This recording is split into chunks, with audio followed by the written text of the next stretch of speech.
દેશના youngest IPS અને રાજ્યના યુવાનોમાં રોલ મોડેલ તરીકે જાણીતા અને ભાવનગરના ગુજરાતમાં રહેતા અને 24 વર્ષના સફીન હસનને યુપીએસસીની પરીક્ષામાં 570 રેન્ક મળ્યા હતા.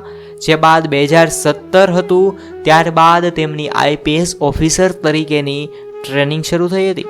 તેઓ ગુજરાતના કેન્ડરના આઈપીએસની ટ્રેનિંગ લેવા માટે હૈદરાબાદ ગયા હતા. ટ્રેનિંગ પૂર્ણ થયા બાદ ગુજરાતના જામનગરમાં સૌપ્રથમ ડ્યુટી જોઈન કરી હતી અને પરંતુ ઓફિસર બનવાની આ સફર એટલી સરળ નથી. ખૂબ જ મહેનત કરવી પડી હતી. એટલું જ નહીં, ઘણી વખત ખાધા વગર જ સૂવું પડ્યું હતું. સફીનના માતા પિતા હીરાનું કામ કરતા હતા. પિતાએ નોકરી ગુમાવી તો માતાએ રોટલીનું કામ કરી અને હસનના અભ્યાસની શરૂઆત કરી હતી.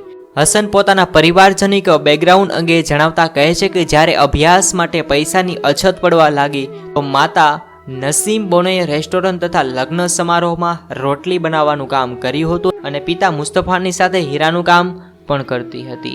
આવી રીતે આ સમાચાર છે. જો કે થોડા વર્ષો બાદ માતા પિતાનું કામ બંધ થઈ ગયું હતું અને ઘરમાં આર્થિક પરિસ્થિતિ નબળી પડી ગઈ હતી અને ઘણી રાતો ખાધા પીતા વગર વિતાવી પડી હતી અને યુપીએસસીની પરીક્ષાના પહેલા પ્રયાસ દરમિયાન અકસ્માત પણ થયો હતો. ઘણા બધા મોટિવેશન વિડીયો પણ હાલ તેમના સામે આવ્યા છે.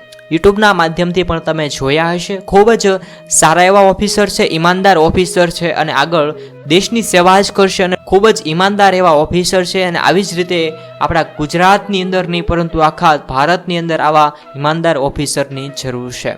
2017માં જીપીએસસીની પરીક્ષા આપી હતી અને તેમાં 570મી રેન્ક પર આઈપીએસ ઓફિસર બન્યા હતા. આઈપીએસ ઓફિસર બનવાનો વિચાર કેવી રીતે આવ્યો? પ્રશ્નોમાં જવાબમાં આપતા આઈપીએસે કહ્યું છે કે જ્યારે મારી માસી સાથે એક સ્કૂલમાં ભણવા ગયો હતો, ત્યાં સમારોહમાં આવેલા એક કલેક્ટરનું માન સન્માન અને મોકો જોઈ અને પ્રભાવિત થયા હતા.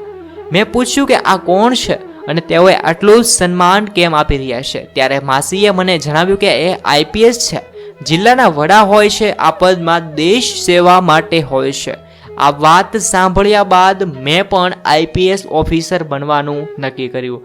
મિત્રો, આ વાત સાંભળતા પણ ઘણો બધો અંદરથી ઉત્સાહ અને આનંદ આવે છે. કારણ કે મિત્રો, આવું સપનું જો આપણે પણ જોઈએ અને ઘણી બધી મહેનત કરીએ તો એક દિવસ આપણે પણ આઈપીએસ ઓફિસર એની કરતાં પણ ઊંચી પોસ્ટ મેળવી શકીએ છીએ. હંમેશા આપણું જે સપનું હોય છે તે ઊંચું હોવું જોઈએ અને મહેનતથી તત્પર હોવું જોઈએ. આવી રીતે એક ગરીબ પરિવારના ઈમાનદાર આઈપીએસ ઓફિસરને સલામ કરવી જોઈએ. જેડી ન્યૂઝ યુટ્યુબ ચેનલથી હું જીગર ધામેલિયા આઈપીએસ ઓફિસરને સલામ કરું છું. તમે પણ આઈપીએસ ઓફિસરને કાંઈ પણ કહેવા માંગતા હો તો કોમેન્ટની અંદર જણાવજો. તો બસ મિત્રો, આપણે આ વિડીયો અહીં સમાપ્ત કરીએ છીએ અને આવી જ રીતે મિત્રો, ગુજરાતના તમામ સમાચાર અને ગુજરાતની નવી નવી જાણકારી માટે આ યુટ્યુબ ચેનલ જેડી ન્યૂઝને સબસ્ક્રાઇબ કરી લેજો. ધન્યવાદ.